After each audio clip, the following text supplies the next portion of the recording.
साहब ये सबसे पहले तो जो मुलाकात का मामला है, मैं चाहता हूं इस पर बात हो जाए, फिर दूसरे इश्यूज पर आते हैं। लेकिन ये जो मुलाकात वाला मामला है, हुकूमत मुसलसल कह रही है कि तहरीक इंसाफ जो है वो रहनुमाई लेना चाहती है, इमरान खान से जेल मैनुअल के मुताबिक ही मुलाकात होगी। इस हवाले से जो है वो मुसलसल इस बात पर जोर दे रहे हैं कि जेल मैनुअल के मुताबिक मुलाकात होगी, इसके अलावा मुलाकात नहीं हो सकती। इस इशू को किस तरह से आप देखते हैं, और क्या तहरीक इंसाफ को लगता है कि सिर्फ मामला यही है या इससे बढ़कर भी कुछ है? अल्लाहुम्मा सल्ली अला मोहम्मद व अला आले मोहम्मद। रहमान साहब बहुत शुक्रिया। खान साहब से मुलाकातें होती रही हैं, तो साबिक वज़ीर आला अली अमीन खान की भी होती रही, उनकी सिस्टर्स की बहनें जो हैं उनकी भी होती रही। पिछले साल 16 नवंबर तक मेरी भी मुलाकात होती रही। एक साल से मेरी मुलाकात भी बंद है। लेकिन जब मुलाकातें हो रही थी, या अभी जो 20 दिन पहले तक हो रही थी, तकरीबन 20-25 दिन से हो गए हैं, महीना हो जाएगा कुछ दिनों बाद, मुलाकातें बंद हैं। तो जो पहले हो रही थी उस वक्त कौन से ऐसे लवाजमात थे जो अब पूरे नहीं हो रहे? लेकिन नाम मिलाने का एक बहाना है। बहरहाल हम अपनी कोशिश, अपनी जद्दोजहद जारी रखेंगे। उम्मीद है, तवक्को है कि अगले हफ्ते मुलाकात हो जाए और खान साहब से जो चैनल है राब्ताकारी का वो दोबारा बहाल हो। लेकिन बहुत काबिल अफसोस है, बहुत ही लम्हा फिक्रिया है एक साबिक वज़ीर आज़म को, जो न सिर्फ एक सबसे बड़ी जमात का वो चेयरमैन है, साबिक वज़ीर आज़म है, बल्कि सियासत से कतई नजर इमरान खान साहब इस मुल्क के एक हीरो भी हैं, लिविंग लेजेंड है। ये करते हैं आप अपने नेशनल हीरोज के साथ और लीडर्स के साथ। बहुत काबिल अफसोस है। अच्छा, लेकिन ये मुवाज़ने भी किए जा रहे हैं। वो कह रहे हैं कि जब नवाज शरीफ जेल में थे या मुस्लिम लीग नून के रहनुमा जेल में थे, तो उनके साथ भी इसी तरह के मामलात थे, और ये कोई गैर मामूली बात नहीं है इमरान खान से इस तरह से उनकी पार्टी के लोगों की मुलाकात ना होना। नहीं, मियां साहब से तो काफी मुलाकातें लोगों की हो रही थी, और मियां साहब की जो असीरी थी वो इस तरह से थी भी नहीं। दूसरी चीज ये है कि अगर हम सिर्फ for the sake of the argument एक लम्हे के लिए मान भी लें कि खुदा न खास्ता ऐसा कभी कहीं कुछ था, तो क्या ये जवाज है कि उस सिलसिले को बरकरार रखा जाए? हालांकि जहां तक मेरी मालूमात है ऐसी कोई बात नहीं थी, मियां साहब से मुलाकातें हो रही थी। ये इस तरह की चीजें सियासी तलखी को और बढ़ाएंगे। इससे मामलात रहमान साहब ठीक नहीं होंगे, बेहतरी की तरफ नहीं जाएंगे। काफी अरसा हो गया मेरे ख्याल में, देखें रजीम चेंज को हुए हुए भी 3 साल हो गए हैं, और इस हुकूमत को बने हुए भी 1.5 साल से तो ज्यादा ही हो गया है। क्या वक्त नहीं आ गया कि अब चीजें दुरुस्त की जाएं? राइट। और इसमें जो सेहत के हवाले से, खान साहब की सेहत के हवाले से जो बात हो रही थी, हुकूमत बड़ा वाज़े तौर पर, डॉक्टर तारिक फजल चौधरी ने भी जो है वो बात की है, फिर जो अडयाला जेल के हुकाम हैं उन्होंने भी इस हवाले से वजाहत दी है। क्या इन वजाहतों से पाकिस्तान तहरीक इंसाफ मुतमईन नहीं है? नहीं, जब मुलाकात हो जाएगी तो सारी चीजें क्लियर हो जाएंगी। बाकी बतौर एक ऐसे शख्स के जिसने हुकूमत में काम किया, क्योंकि हमारे दौर में मियां साहब जेल में थे, हमारे सामने मियां साहब की रिपोर्ट्स लाई गई। उस वक्त हमारी वजीर सेहत मोहतरमा डॉक्टर यास्मीन राशिद साहिबा, जो उनके नीचे जब ये रिपोर्ट्स तैयार हुई, हमारे पास आई, जैसे ही काबीना ने देखा, मेजॉरिटी अक्सरियत काबीना ने यही कहा कि मियां साहब की सेहत को अगर कोई खतरा है तो उनको जाने दें। हम रिस्क नहीं लेना चाह रहे थे। वो तो बाद में चीजें सामने आई कि रिपोर्टें जिस तरह बनी थी या सही थी या गलत थी, क्योंकि मियां साहब तो कुछ दिनों के लिए गए थे और फिर वो काफी अरसा मियां साहब बाहर रहे। मैं कहना ही चाह रहा हूं कि हुकूमत में जब आप होते हैं तो अपना आपका जो मुखालिफ बड़ा कोई लीडर हो, किसी जमात का बानी हो या किसी जमात का सदर हो या चेयरमैन हो, आप रिस्क नहीं लेते। हमने रिस्क नहीं लिया था। मैं नहीं समझता कि हुकूमत इतनी पागल होगी, खुदा न खास्ता हवास बाख्ता होगी, खान साहब का बहाल भी देखा करे। लेकिन फिर भी हिफ्ज़ मा तक़द्दम के तौर पे, to be on the very safe side, क्या अमर माने है कि और किसी को नहीं तो इमरान खान साहब की पार्टी का जो चेयरमैन है बैरिस्टर गौहर, जो कि उनका लॉयर भी है, या सेक्रेटरी जनरल सलमान राजा, یا ان کی ایک کم از کم ایک سسٹر کو جو ہے آج کی رات یا کل صبح ملا دیں، تو یہ ساری چہمگوئیاں ختم ہو جائیں گی. اچھا، اسی سے جڑا معاملہ وزیر اعلیٰ خیبر پختونخوا کا وہاں پر موجود ہونا، ان کا دھرنا دینا بھی ہے، لیکن ساتھ ہی انہوں نے کہا کہ ہم پھر سینٹ اور قومی اسمبلی بھی نہیں چلنے دیں گے. تو اس پہ بھی حکومت بڑی تنقید کر رہی ہے کہ وزیر اعلیٰ جو ہے وہ اپنے صوبے پر دھیان دیں، اور تحریک انصاف جو ہے وہ کیا پھر سے جو ہے وہ احتجاج کے ہی راستے پر جو ہے وہ اب جاتی ہوئی نظر آ رہی ہے؟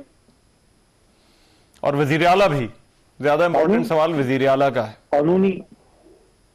جو قانونی آئینی طریقہ کار ہیں وہی فالو کیا جائے گا. جیسے آج قومی اسمبلی کا میں بتا دیتا ہوں، کل بھی اور آج بھی کورم کی نشاندہی کی ہم نے، جو آئینی طریقہ ہے. حکومت اپنا کورم پورا کرے تو ہم زبردستی تو نہیں روک سکتے. اگر حکومت کے اپنے ہی بندے نہیں ہیں، پھر اپوزیشن سے یہ توقع کرنا کہ ہم بندے پورے کر کے ان کا اجلاس چلائیں، تو سینٹ میں بھی یہی صورتحال. جہاں تک وزیر اعلیٰ سہیل آفریدی کا تعلق ہے، بے شک بہت چیلنجز ہیں. خیبر پختونخوا میں لا اینڈ آرڈر کے ہیں، رول آف لا کے ایشوز ہیں، ایجوکیشن، ہیلتھ، سب چیزوں کو انہوں نے دیکھنا ہے. لیکن انہوں نے ان چیزوں کو بہتر طریقے سے دیکھنے کے لیے، چاہے وہ دہشت گردی کے خلاف جنگ ہو، چاہے وہ ڈیلی رول آف لا کے ایشوز ہوں، یا مرکز کے ساتھ تعلقات ہوں کہ ان کے ساتھ کس طریقے سے آگے جانا ہے، ان ساری چیزوں پہ عمران خان صاحب سے ان کی ایک پالیسی میٹنگ تو بہت ضروری ہے. اگر مرکز سمجھتی ہے، اگر وفاق سمجھتا ہے کہ دہشت گردی کی جنگ میں ان کو خیبر پختونخوا کی حکومت کا تعاون چاہیے، جو کہ چاہیے ہونا چاہیے، they should get the support of provincial government. تو آپ مجھے بتائیں، سہیل آفریدی جو کہ نوجوان ہیں اور انہوں نے علی امین خان گنڈاپور کو ریپلیس کیا ہے، اب ان پہ کتنا پریشر ہوگا کوئی سوچ سکتا ہے؟ تو کیا عمران خان صاحب سے ملے بغیر وہ حکومت سے کوئی تعاون کر سکتے ہیں؟ کچھ چیزیں ایسی ہوتی ہیں اسٹیٹ کرافٹ میں جو آپ کو سخت اختلاف رکھنے کے باوجود بھی وفاق کو صوبے کے ساتھ بیٹھنا ہوتا ہے، یا صوبے کو وفاق کے ساتھ بیٹھنا ہوتا ہے. وہ ماضی میں علی امین بھی بیٹھے، سہیل بھی بیٹھیں گے، لیکن پہلے عمران خان صاحب سے ملے تو صحیح. تو جو شہباز شریف صاحب نے جو سہیل کو فون کیا تھا، وہ ایک اچھا کام کیا تھا، ہم سب نے اپریشیٹ کیا. لیکن جب سہیل نے ان کو کہا کہ مجھے الاؤ کریں کہ میں خان صاحب سے ملوں، اگر وہ خان صاحب سے ملنے دیتے، یقین کریں میرے خیال میں سہیل کو 1.5 مہینے ہو گئے ہیں، ابھی چیزیں بڑی روٹین میں آ گئی ہوتی، ابھی چیزیں بہتری کی طرف جا رہی ہوتی، ابھی آپ کی کوارڈینیشن بہتر ہوتی. دہشت گردی کی دیکھیں، آپ کو دیکھیں، میں چاروں کی نقطہ میں اسٹیبلش کروں کہ وفاق کی ہر درمی کی وجہ سے کہ اپنے وزیر اعلیٰ کو اپنے لیڈر سے نہ ملنے دیں، جس کی وجہ سے وہ پالیسی نہیں بنا پا رہے. آپ خیبر پختونخوا کی عوام کی زندگیوں سے کھیل رہے ہیں. لا اینڈ آرڈر کا ایشو کدھر ہے؟ لاہور میں، کراچی میں، کدھر ہے؟ کیا اسلام آباد میں، Rawalpindi? No, it's in Peshawar, D Khan میں، سوابی میں، میں اس وقت ہلکے میں عمردان میں. ہمارے صوبے میں خیبر پختونخوا میں لا اینڈ آرڈر کے ایشو ہیں. آپ نے ہر درمی کی بھی ہے، آپ انا پرستی کا شکار ہیں، آپ وزیر اعلیٰ کو اپنے لیڈر سے نہیں ملنے دے رہے. اس کی قیمت کیا خیبر پختونخوا کی عوام چکائے؟ اگر سہیل چاہیں بھی، آپ ایک اور بات کرتے ہیں، اگر سہیل چاہیں بھی تو وہ شہباز شریف صاحب سے ابھی نہیں مل سکتے، کیونکہ اگر وہ ملیں گے ہمارا کروڑوں ووٹر سپورٹر ان کو پڑ جائے گا کہ بھئی آپ اپنے لیڈر سے تو ملے نہیں ہیں، آپ کو بڑی جلدی ہے شہباز شریف سے ملنے کی. میں سمجھ رہا ہوں شہباز شریف صاحب کو یہاں جیسے بھی ہم ان کو کہیں فارم 47 واٹ ایور ہے، تو وزیر اعظم کی کرسی پہ بیٹھے ہیں، تو he should play the role of the prime minister. اور وہ کہیں سہیل صاحب کو کہ بھئی سہیل آپ جائیے، آپ خان صاحب سے جو ہے ملیے، آپ وہاں سے پالیسی ڈائریکشن لے کے آئیے اور پھر ہمارے ساتھ بیٹھیے، تاکہ ہم اس دہشت گردی کی جنگ کے خلاف کوئی پراپر پلاننگ کر سکیں. میں سمجھتا ہوں the ball is in the court of the federal government. اچھا، لیکن اس میں چلیں یہ تو صوبے کا معاملہ ہے. قومی اسمبلی میں بھی کوئی ایسی سچویشن ہم دیکھ رہے ہیں سینٹ میں، جو اپوزیشن لیڈر کا معاملہ ہے. علی محمد خان صاحب وہ ابھی بھی جو ہے وہ لٹکا ہوا ہے، حکومتی تحفظات یا اعتراضات انہیں کہہ لیں. آپ کو لگتا ہے وہ معاملہ حل ہو جائے گا اپوزیشن لیڈر کی تعیناتی کا؟ ہو جانا چاہیے، لیکن ابھی لگ نہیں رہا، کیونکہ دونوں جو محترم اصحاب ہیں، چاہے وہ سینٹ میں علامہ راجہ ناصر عباس صاحب ہیں، या कौमी असम्बली में मोहतरमा चगई साहब हैं, दोनों जो हैं वो काबिल एहतराम शख्सियतें हैं। उन पे खुदा न खास्ता कोई ऐसा केस नहीं है जो कोई लीगल फॉर्मेलिटी रास्ते में आड़े आए। अगर वो एमएनए हैं एंड रिस्पेक्टफुली अगर वो सेनेटर हैं, तो एनी सेनेटर और any MNA they can become opposition leader provided minimum numbers of the opposition members they give their assent to that person. कोई भी शख्स जो सेनेट का मेंबर हो अपोजिशन बेंचेस पे, अगर वो सेनेटर बन सकता है बतौर वकील मैं जो थोड़ा बहुत मुझे इल्म है, पार्लियामेंट्री अफेयर्स का मिनिस्टर भी रहा हूं, तो अगर कोई सेनेटर बन सकता है तो अपोजिशन लीडर भी बन सकता है अगर उसको मुतालिका तादाद में अब सपोर्ट मिल जाए। Same goes for national assembly. अब अगर वो नहीं बनने दे रहे, इसका मतलब है कि फिर वही आना, फिर वही जिद जो इमरान खान साहब से सुहेल साहब को नहीं मिलने दे रहे, वही जिद इधर भी है कि नहीं माई वे और द हाईवे मैं ना मानूं। इस तरह थोड़ी जमहूरियतें चलती हैं। देखें, आपने तो अपना कर लिया, जिस तरीके से करना था कर लिया, वज़ीर आज़म भी बना दिया, सदर भी बैठा दिया, तरमीमें भी पास कर दी, आपने जनाब अपना रिजर्व सीटें भी उड़ा ली, सब कुछ कर लिया। और भाई जिसका हक है, कल बैरिस्टर गौर ने अच्छी बात की है अपना स्पीकर साहब को कि भाई आप हमारा एक सीट है हमारी अपोजिशन लीडर की, मतलब है कि या एक और काम करें रहमान साहब, इस तरह करें, ये अपोजिशन लीडर की कुर्सी भी वज़ीर आज़म के साथ रख दे, 2 कुर्सियों पर बैठा करें। अच्छा, लेकिन इसमें अली भाई ऑपोजिशन लीडर पीटीआई कंप्लेन करती है कि हमारे पास पॉलिटिकल स्पेस नहीं, लेकिन यहां पर ऑपोजिशन लीडर और सेनेट में ऑपोजिशन लीडर का ओहदा दीगर जमातों को देकर ऐसा लग रहा है कि जैसे पीटीआई खुद ये पॉलिटिकल स्पेस जो है वो कंसीड कर रही है। आपकी क्योंकि डोमेन रही है पार्लियामेंट्री अफेयर्स भी, आपके ख्याल में पीटीआई को ये स्पेस क्लेम करने का मौका नहीं है पीटीआई के पास, और पीटीआई क्यों जो है वो अपनी पॉलिटिकल स्पेस जो है वो खुद ही कंसीड कर रही है यहां पर?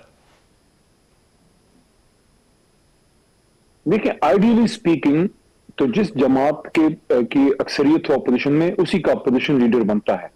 लेकिन मौजूदा हालात में जनाब इमरान खान साहब ने इन 2 शख्सियात को चुना है क्योंकि उनको ये लगता है कि अगर पीटीआई से अपोजिशन लीडर सेनेट या अपोजिशन लीडर कौमी असेंबली आएगा तो उन असहाब को भी वही मसले होंगे जो उमर यूब साहब को कौमी असेंबली में और मोहतरम सेनेटर शिबली फराज साहब को सेनेट ऑफ पाकिस्तान में मसले आए। तो खान साहब चाहते हैं कि अपने लोगों को इस मुश्किल से बचाएं, उनको मजीद इम्तिहानात में ना डालें। इस वजह से उन्होंने राजा साहब को वहां और चगई साहब को यहां नेशनल असेंबली में उन्होंने लगाया है। बाकी जहां तक पॉलिटिकल स्पेस का ताल्लुक है, इस पर मैंने पार्टी को सजेस्ट किया है। मेरा ख्याल अली मोहम्मद खान साहब से हमारा जो है वो राब्ता मुनक़ता हो गया। पाकिस्तान तहरीक इंसाफ के रहनुमा अली मोहम्मद खान साहब जो है वो बात कर रहे थे तहरीक इंसाफ से जुड़े। एक तो बड़ा इशू जो है वो इमरान खान से मुलाकात का मामला है, जो कि अभी तक जो है वो तहरीक इंसाफ की जो डिमांड है वो पूरी नहीं हो रही। बहरहाल देखिए अब इस मामले पर आगे क्या बनता है। अभी एक ब्रेक ले रहा हूँ प्रोग्राम में, वापस आ रहे हैं इस ब्रेक के बाद।